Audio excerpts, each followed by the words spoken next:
Lunas pasaway di kilalayan ng lahat. Nangangarap lang naman ako na umangat, kahit di mabibigat man ang mga likhang tula. Ang mahalaga sa utak ko lahat nagmumula, kahit di man nagtapos ako sa aking pag-aaral. Nabiyayaan din naman ako ng katalinuhan, ng dahil sa kabaitan niya ng lulo ko at lola. Maituturing ko na tunay ko na pamilya. Tinurok sa mabuti ako sa aking paglaki, nang hindi mapasama pag natutunan ang mali. Ang gawain hindi na tama, hilig ng aking barkada, at kaya naman napunta ako sa hindi maganda. Kahit puro kamalian ang gawain masaya, nakakatakot lamang di ba yun sa umpisa? Hindi ko nasunod ang mga payo mo ama, pagpatawad mo sa aking mga nagawa.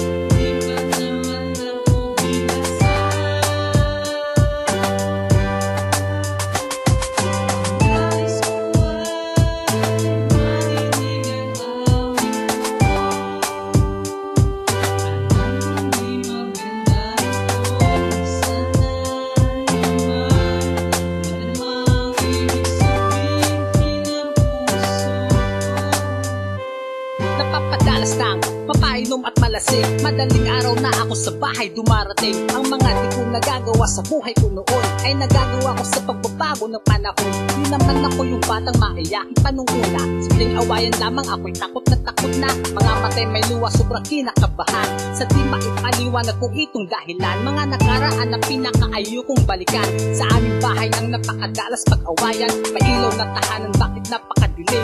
Wala akong makita sa harap ng salamin, at daig ko pa ang isang bulag kong mga pa. Kaya nga madalas na lang ako na madapa, at wala ni isang umabot sa aking mga kamay.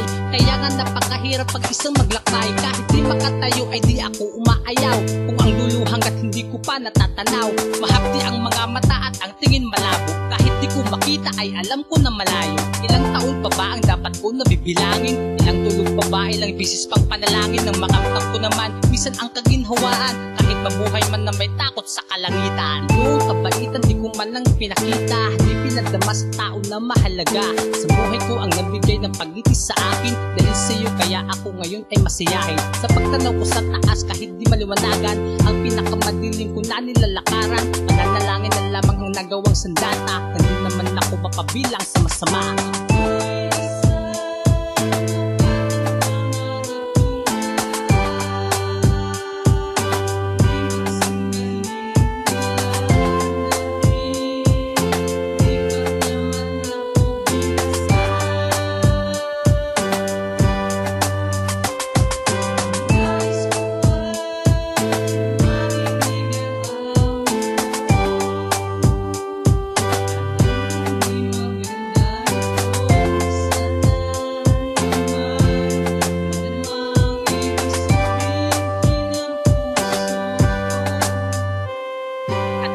Nagsulat na lang ako at nagsulat, makaintod na sa buhay ko ang makaangat. Kahit di man ako makagawa ng magandang awit, basta itong aking sarili di ko pinipilit. Ang marinig mo lamang ang boses ko nasa radyo, sa'yo lang naman ko pagtawanan mo ako.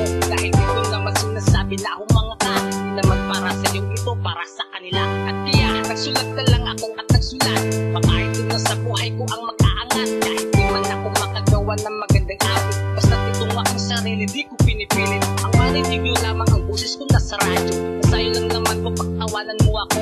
Dahil di ko naman sinasabi na ako